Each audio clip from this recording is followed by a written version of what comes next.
माननीय high court के जज साहब की फटकार, यदि देश के अंदर तनाव सेना के जेएसयू जवान पर नहीं तो किसको तनाव है? और तनाव में कौन बीमार नहीं हो सकता कि जो 24 घंटे काम कर रहा हो, 24 घंटे जग रहा हो। Because there is a man out there who is willing to widow his own wife.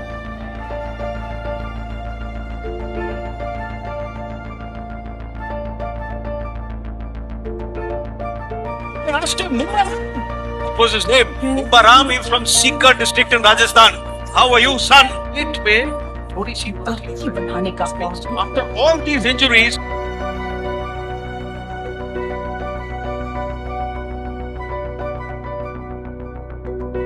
दिन रात ऑपरेशन हो, उन्होंने कहा है छुट्टी न मिलना हो, और उन्होंने कहा है कभी -डिग्री टेम्परेचर है, कभी +डिग्री टेम्परेचर है 50 से ज्यादा, तो वहां पर जो रहेगा और अपने बीवी बच्चों से दूर रहेगा, हमेशा इस साए में रहेगा कि कब कौन सी परिस्थिति आ जाए और उससे भुगतना पड़े, तो तनाव तो होगा और इस तनाव से उन्हें बीमारी भी होगी। अब आप ये कहो कि बीमारी इसलिए है कि इसकी अपने घर की समस्या है, रह रहा है वो सेना में, सुबह से शाम को पिल रहा है वो सेना में, 24 घंटे की नौकरी कर रहा है, और आप कह रहे हो कि नहीं उसके घर की समस्या होंगी, जबकि उसको फोन करने के लिए दिन में एक बार समय मिले। और समस्याओं से कह रही है सिस्टम के रह यहाँ रहा है, खा यहाँ रहा है, काम कर रहा है, शहीद हो रहा है, प्राण दे रहा है, खपा पड़ा है, और कहा जा रहा है कि उसको समस्या वहां की होगी, घर की कोई फोन आ गया होगा, इसलिए उसको हाइपरटेंशन हो गया, डायबिटीज हो गई और उसने कुछ गड़बड़ कर लिया।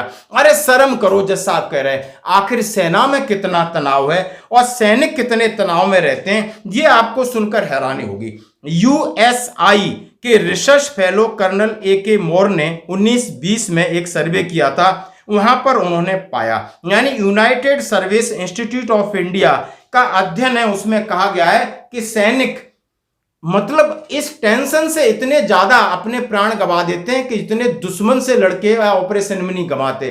ये बात सच है। और उसके मेजर जनरल सेवानिवृत्त BK शर्मा साहब थे, यूएसआई के निर्देशक, और उन्होंने ये सर्वे किया और कारण दिया कि जूनियर यानी जेएसयू और अन्य रैंकों में सबसे ज्यादा तनाव है। छुट्टी में देरी, छुट्टी से इनकार, छुट्टी कैंसिल हो जाना, ज्यादा काम, अत्यधिक व्यस्तता, घरेलू समस्याएं, वरिष्ठों द्वारा अपमान, गरिमा की कमी, मोबाइल के उपयोग पर अनुचित प्रतिबंध, मनोरंजन और सुविधाओं की कमी, वरिष्ठों के साथ साथ अधीनस्थों के साथ संघर्ष शामिल है। यानी ये एक सैनिक के बड़े अधिकारी ये रिपोर्ट दे रहे हैं, और इसलिए उन्होंने कहा है कि आपसी मतलब जो आपस में तनाव हो जाता है, बहुत सारे इंसिडेंट क्रिएट हो जाते हैं जिससे एक दूसरे से लड़ाई झगड़ा हो जाता है और या तो खुद की जीवन लीला समाप्त कर लेता है। अब ऐसा जहां माहौल है, जहां पर सरकारी रिपोर्ट है और वहां पर कहा जाए कि उसको डिसेबिलिटी पेंशन नहीं मिलेगी। अब ये एक मामला अभी माननीय हाई कोर्ट में आया और सेना में तनाव जनित रोगों पर डिसेबिलिटी पेंशन का आदेश अब हाई कोर्ट खुल के कह रहा है।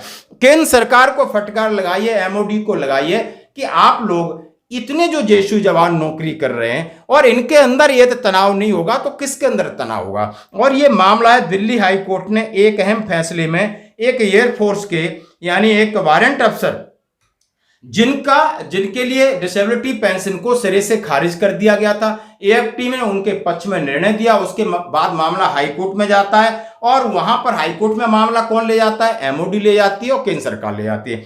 और वहां पर उन्होंने सीधा सीधा फैसला बनाया कि सीधा कहा कोर्ट ने केंद्र सरकार वायुसेना के इस तर्क को सिरे से खारिज कर दिया कि वायुसेना में जो जेएसयू है जो कार्यरत है उसकी बीमारी वायुसेना के कारण नहीं हुई है, बल्कि निजी जिंदगी में विभिन्न स्तर पर तनाव शामिल है।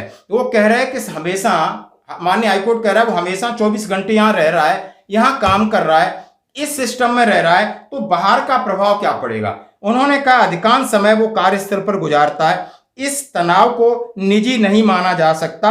हाई कोर्ट ने केंद्र और वायुसेना के आदेश याचिकाकर्ताओं को खारिज कर दिया और 50% डिसेबिलिटी पेंशन देने का आदेश जारी किया।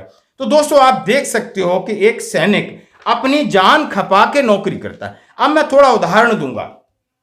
यानी एक सैनिक यदि वो ये सोचे कि मुझे बीमार नहीं पड़ना है या मुझे डिसेबल नहीं होना है, तो वो क्या ऑपरेशन में अपना 100% दे सकता है? आप ये निम्मा राम का सीधा उदाहरण देखिए, जहां पर एक लेफ्टिनेंट जनरल साहब कितने गर्व के साथ छाती चौड़ा करके कह रहे हैं कि एक सैनिक नाम और नमक और निशान के लिए अपने प्राणों की बलि दे देता है। He had small holes on the left side, but he had a hole the size of a baseball on the right side. The fact is that when he was put into the helicopter the next morning, his entrails and inside were put in a little polythene bag and put inside the helicopter. So I said, put the handset here is here. And I asked him, was his name? Barami from Sikar district in Rajasthan. How are you, son? 15 seconds, there was no response. But just as I was about to hand over the phone to the operator, he said, "Sir, wait, थोड़ी सी तकलीफ बढ़ाने का प्रयास." After all these injuries, he's telling me I have a smooth my stomach. Then I heard him say in a thinner voice, कि साहब पलटन के बाकी बंदे कैसे हैं? This man is dying and his concern is for the well-being of the rest of his team. It's priceless. जब देश सुरक्षित रहता है। सदगुरु महाराज क्या कह रहे हैं? आपने सदगुरु महाराज की जरा बाणी सुनिए कि एक जवान जो कि मरना नहीं चाहता है। Being a soldier does not mean he wants to die, but he is willing to die. It's a very big difference. Somebody wants to die, that is a different matter.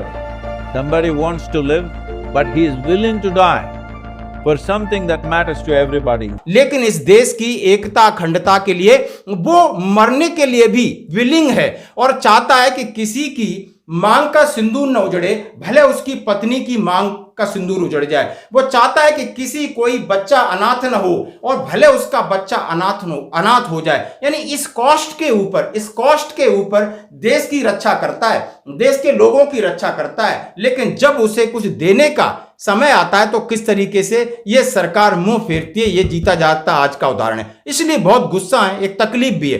क्यों तकलीफ है? तो बड़ा दुख हो रहा था। उन्होंने कहा कि एक जवान को गोलियां लगी, उसके पूरे ऑर्गन्स बाहर आ गए और ऑर्गन्स बाहर आने के बाद हमने उससे पूछा कि निम्मा राम आप कैसे हो? तो बोलता साहब मामूली चोट है, मैं ठीक हूं।